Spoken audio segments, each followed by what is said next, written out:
ቻው። እሺ በኋላ እመጣለሁ። ምን ለመሆን የምትመጪው? ያልተጠየቅሽው አትመልሺ። ኤላ ቆይ ምን እያደረግህ ነው? ይቺ ልጅ ለምንድን ነው ከስር የማትጠፋው? አሁን እንኳን ጉንጭን ስትስም እያየ ዝም ያልካት ለምንድን ነው? ቆይ እኔ ማነው ኮሌጅ ጀመራችሁት ነገር አለ? ለኔ ተይ እንጂ የማይመስል ነገር።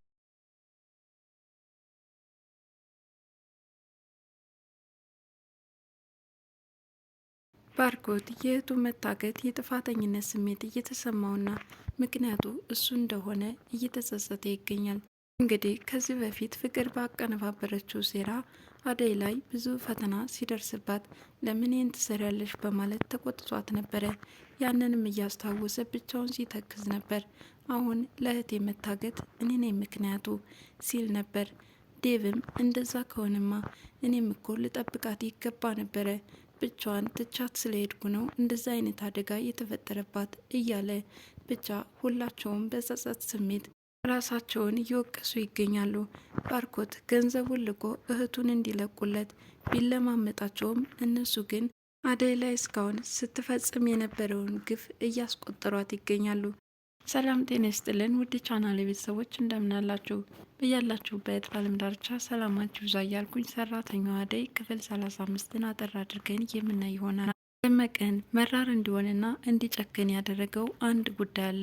እሱም የአደይን ደሞዝ አንስታ ስለተደራደረችና በዚህም በሐሰት ወንጀል እንዲመሰክር ስላደረገችው ነበር እሱን ብስጭት ውስጥ የከተተው። ታዲያ አሁንም ገንዘብ ተከፍሎት እንኳን በቀላሉ ሊለቃት አልወደደም። እያሻትና እያሰቃያት ይገኛል። ገንዘቡን አስገብቶ እህቱን በርበር እያየ ነበረ እንደምትመጣለት እያሰበ፣ እሷ ግን የውሃ ሽታ ሆናበታለች። አሁን ላይ እንዴትና በምን መንገድ እህቱን ማግኘት እንዳለበት በጣም ተጨናንቋል። እናቱን በበኩሉ እየተሰማቸው ስሜት አለ። የተፈጠረ ችግር አለ ወይ በማለት ከአደይ ጋራ ሲነጋገሩ ነበር። አደይም እንግዲህ እናታቸውን ላለማስደንገጥ እዛ ቤት እንደምትኖርና ምንም አይነት ነገር እንዳልተፈጠረ አድርጋ ነው እየነገረቻቸው። የልጃቸውን ጸባይ የሚያውቁት እናትም ፍቅር ልጅ ሆና እንደምታስቀይምሽ አውቃለሁ፣ ነገር ግን በትዕግስት ሁሉንም ይዘሽ ጠብቂኝ በማለት ያደራ ቃላቸውን ለአደይ ሰጥተዋታል። አደይም ይሄ ነገር የሚከብዳት ይመስለኛል። ምክንያቱም አደይ በባህሪዋ ትህትናዋ፣ ትዕግስቷ፣ ይሉኝታ የሚባሉ ነገሮች ከሷ ላይ ስለሚታዩ አሁንም የእናትን አደራ ለማክበር ወደዛ ቤት ተመልሳ የምትመጣ ይመስለኛል። እነ ባርኮትና እነ ዴብ እነሱ እየለመኗት እንዳለ ቢሆንም አሁን ደግሞ ተጨማሪ ከእናት ስልክ ተደውሏል።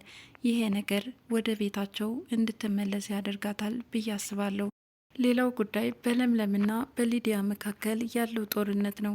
እንግዲህ ሊዲያ ለምለም ወደ ገጠር ሄደችልኝ፣ ይህ አጋጣሚ በጣም መልካም ነው በማለት ከኤላ ጋራ ለመቀራረብ ጥረት እያደረገች ነበረ። በተለመደው ሙዚቃዋና ዜማዋም የፍቅር ቅላጼዋን እያዜመችለትም እያሳሳቀችው እያዝናናችሁ ነበር። ታዲያ ሊዱ እዚህ ድረስ ጥረት ታድርግ እንጂ ፍቅሯ ግን ተቀባይነትን አላገኘም። ምክንያቱም የልጅነት የሚወዳት ፍቅረኛውን ለምለምን አግኝቶ ሌላ ሴት ማሰብም ሆነ ሌላ ሕይወት መጀመር እንደማይፈልግ ደጋግሞ ገልጾላታል።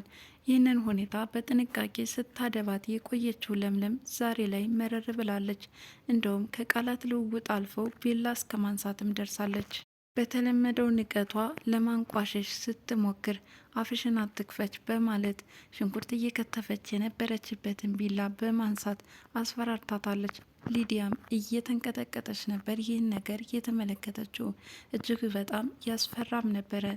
እንግዲህ ለምለም በባህሪዋ አይደለም ለራሷ ይቅርና ከዚህ በፊትም አደይ ስትበደል የማትፈልግ እንዲሁም ደግሞ የተወሰደባትን ደሞዝ ለማስመለስ ጥረት የምታደርግ በጣም ጀግና ሴት እንደሆነች ሁላችንም ልብ እንላለን።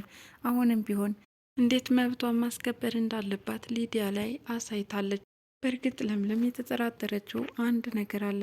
አብዝታ ከኤላ ጋራ ሙጭጭ ማለቷና ወደ ኤላ ቤት መመላለሷ ምናልባትም ከሱ ፊት አግኝታ ነው የሚል ጥርጣሬ ያላት። ለዚህ ነበረ ኤላ ላይ የጮኸችበት። ፊት እያሳያት ነው፣ ካለዛዝ ቤት አትመጣም ነበረ፣ እኔ ፊትም ደፍራ ልትስማ አትችልም ነበር በማለት እየጮኸችበት የነበረችው። ንጹሕ ልብን የታደለችው ምስኪኗ አደይ የተበደለችውን ወደ ጎን በመተው አሁን የፍቅር እገታ እያሳሰባት ይገኛል።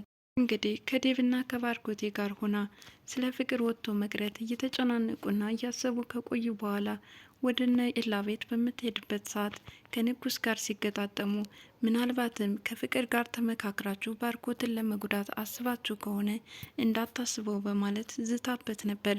አሁን ላይ የበደለቻትንና ያን ሁሉ ያደረሰችባትን ነገር ማሰብ አልፈለገችም።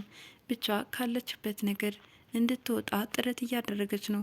እመጣለሁ ካላችሁበት ወዮላችሁ እያለቻቸው ነበረ። ይህ ነገር ንጉስንም አስፈርቶታል። ወዲያውኑ ነበር ጫንጫን እየተነፈሰ እየተመለሰው። አደይ እኛ እንዳገትናት ጠርጥራለች፣ ወንድሟንም ይዛብን ትመጣለች። ይህንን ቦታ ለቀን መውጣት ይኖርብናል እያለ ደመቀን ሲነግረው የነበረው። ታዲያ ደመቀም ከአደይ ላይ ያደረሰችውን በቀል በጥፍ አባስቶ አሁንም እያስቃያትና እያንገላታት ይገኛል። ፍቅር ዛሬ ላይ በደሏን እያስቆጠራት ይገኛል። በእርግጥ ይህንንም እየነገራት ነበረ። እንደዚህ አይነት በደል ሰው ላይ ስትፈጽሚ ከአንቺ ላይ እንደሚደርስ ማሰብ ነበረብሽ በማለት አደይንም እዛ ቦታ አሳግታት እንደነበረ እያስታውሳት ይገኛል። አደይም እኮ እዚህ ነበረች ከሳሹ ማለት ነው እያለ እንድታስታውስም እያደረጋት ይገኛል። ፍቅር ግን እስካሁን ከሰራችው ስህተቷ አሁን የደረሰባት ያስተምራት ይሆን? አብረን የምናይ ይሆናል። ወደ አፍቃሪዎችም ብቻ ካጠገባቸው እንዳትርቅ ከመፈለግ ውጭ ሌላ የተለየ ወይም የተሻለ ሀሳብ ሲያራምዱ አይታዩም። ብቻ ግን ናፍቀሽን ነው፣ ካጠገባችን እንድትርቂ አንፈልግም፣ ትተሽና ትሄጅ። ከዚህ ውጭ ግን ምንም ለሷ የተሻለ አዲስ ነገር ሲናገሩም አይሰሙም። ሁላቸውም የራሳቸውን ስሜት ብቻ ነው የሚያዳምጡት። እንግዲህ የለምለምና የሊዲያ ፍጥጫ ከቃላት ውርወር አልፎ ዛሬ ላይ ቢላ እስከ መወራወር ደረጃ ደርሰዋልና በዚህ ከቀጠሉ እነዚህ ሁለት ልጆችስ ምን ላይ ይደርሱ ይሆን? ኤላን ያፈቀሩት ሁለቱ ሴቶች በጣም ከባድ የሆነ ፈተና ውስጥ ገብተዋል። ምክንያቱም ሊዲያም ንቀት አለባት፣ ኤላንም ትወደዋለች። አድርጋ ለምለምን ከህይወቱ ለማስወጣትና ኤላን የግሏ ለማድረግ ጥረት ብታደርግም በተደጋጋሚ ያልተሳካላት ሊዲያ ከዚህ በኋላስ ምን አዲስ ነገር ይዛ ትመጣ ይሆን? አብረን የምናይ ይሆናል። አጋቾቿ በሚስጥራዊነት እንዲቆይና ማንነታቸው እንዲገለጥ አልፈለገችም።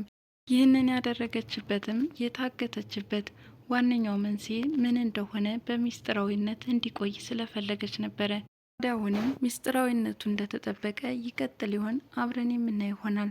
ሰራተኛዋ አደይ እጅግ በጣም ተወዳጅና አስተማሪ የሆነ ድራማ ነው። ተንኮል ዞሮ ዞሮ ራስን ይጎዳል። አደይ ቦታ ሆነን ተበዳዮች ብንሆንስ መብታችን እስከምን ድረስ ነው ልናስከብር ወይም ደግሞ በትዕግስት ልናልፍ የምንችለው? ትዕግስታችን ጥግ ድረስ ከሆነ አንዳንዴ መብታችን እስከሚጣስ መጠበቅ የለብንምና ነገሮችን በጊዜ ካላስተካከልናቸው በኋላ ለመመለስ እጅግ በጣም አስቸጋሪ ናቸው። አደይ እንግዲህ ከሷ የምንማረው ነገር ነገሮችን በወቅቱ ማስተካከል ባለመቻሏ እንዲሁም ያለ ወንጀሏ ወንጀለኛ ስትባል አሜን ብላ በጸጋ መቀበሏ በጣም ብዙ ዋጋ አስከፍሏታል። ይሄ ግን መሆን የለበትም። ባልሰራነው ስራ አልሰራንም ብለን መከራከር ግድ ይለናል። እናም ብዙ ጊዜ ዝምታዋ ዋጋ አስከፍሏታልና ዝምታችን እስከምን ድረስ ነው? ሰራተኛዋ አደይ ይህንን ይመስላል። በቀጣይ ቪዲዮ እስከምንገናኝ ድረስ መልካም ጊዜ ይሆንላችሁ እያልኩኝ ለቻናሉ አዲስ የሆናችሁ ላይክ፣ ሼር፣ ሰብስክራይብ በማድረግ አበረታቱኝ እላለሁ። አመሰግናለሁ።